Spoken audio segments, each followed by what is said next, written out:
Buongiorno a tutti e bentornati a Liberamente, variazioni e scorribande qui su Radio Libertà. Allora, dopo l'ulteriore innalzamento della temperatura sul fronte medio orientale, stamattina è la volta di un ulteriore, ahimè, innalzamento della temperatura sull'altro fronte di guerra contemporaneo, quello che poi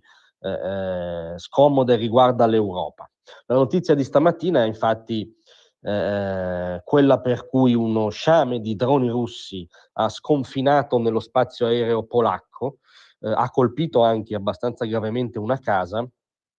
ed è stato poi abbattuto dai caccia alzati in volo dell'aviazione polacca. Ovviamente è di per sé una notizia grave e inquietante. Al momento ovviamente si aprono una serie di prospettive di possibili interpretazioni dall'errore, cioè dal fatto che uno dei numerosissimi sciami di droni scagliati contro l'Ucraina abbia perso il controllo e abbia sconfinato involontariamente sui cieli in territorio polacco. C'è l'ipotesi ovviamente che sia una provocazione o un tentativo che si inserisce in un filone di Vladimir Putin di saggiare, diciamo, la soglia di tollerabilità della NATO, perché non sfugge a nessuno che la grossa differenza tra Polonia e Ucraina è che la Polonia è nella NATO, e quindi, come dire, c'è uno sconfinamento strategico appunto per saggiare la reattività dell'alleanza, se non sull'articolo 5, che prevede uno scenario bellico più esplicito, diciamo, per essere attivato quantomeno l'articolo 4, cioè quello sulla consultazione reciproca e continua di fronte a una crisi. In ogni caso, quello che sappiamo è che questi droni sono stati abbattuti. Il presidente polacco Nawrocki ha annunciato su X la convocazione di un vertice sulla sicurezza nazionale con il primo ministro Tusk, e ha ribadito che la sicurezza della nostra patria è la nostra massima priorità e richiede una stretta collaborazione. Le forze armate polacche hanno confermato che sono in corso operazioni per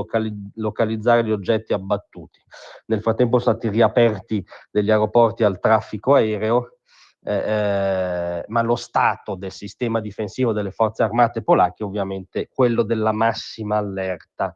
Ora, è difficile ovviamente commentare, diciamo, in fieri questo ulteriore innalzamento della temperatura. Sicuramente si può ridurre lo scenario a una domanda, che poi è sempre la domanda chiave: che fare? Che fare, dal nostro punto di vista, ha anzitutto una risposta: tenere la barra dritta a Occidente, che vuol dire anche e soprattutto stare culturalmente, geopoliticamente, nel legame transatlantico, che ne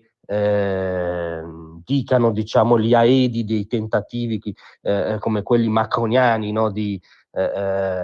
sviluppare una soggettività fin militare europea autonoma dagli Stati Uniti in grado di esercitare deterrenza sulla Russia. Ecco, in queste ore la Polonia si sta consultando con la NATO, ovviamente non si sta consultando con l'Eliseo o i volonterosi, per fortuna. E quindi, come dire, prendere le analisi del mainstream degli ultimi giorni, quelle che non hanno nascosto l'entusiasmo, per esempio, per il fronte antioccidentale che si è radunato a Pechino, perché il mondo è multipolare, perché bisogna guardare a est, entusiasmi che addirittura hanno assunto le vesti della riscossa del partito cinese nostrano, da D'Alema che era a Pechino al Prodi iperentusiasta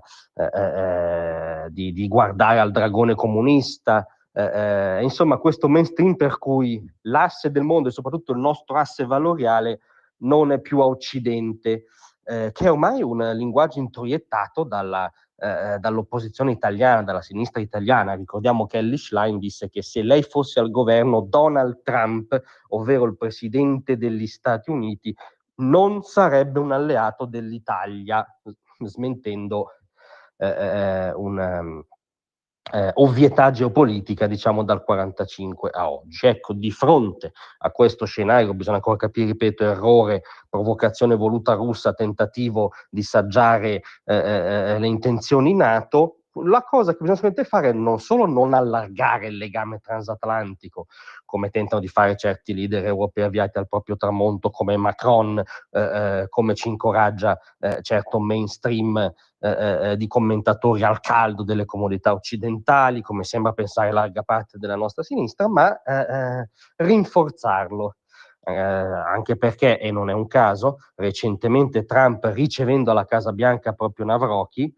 ha confermato la presenza di 10.000 soldati americani in Polonia e anzi detto potremmo schierarne anche di più, pensando alle esercitazioni che a breve congiunte di Russia e Bielorussia che si annunciano a breve.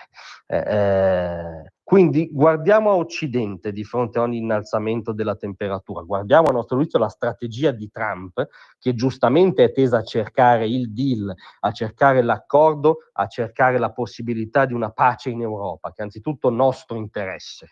È nostro interesse che finisca il macello in Ucraina, è nostro interesse che si chiuda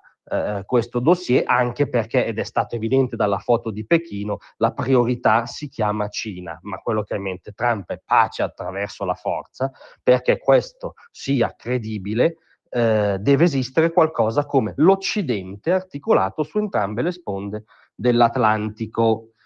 E questo, come dire, vi piaccia o no l'attuale inquilino della Casa Bianca, se non siete masochisti, tenete la barra a Occidente. Grazie a tutti, vi aspetto stasera alle 18.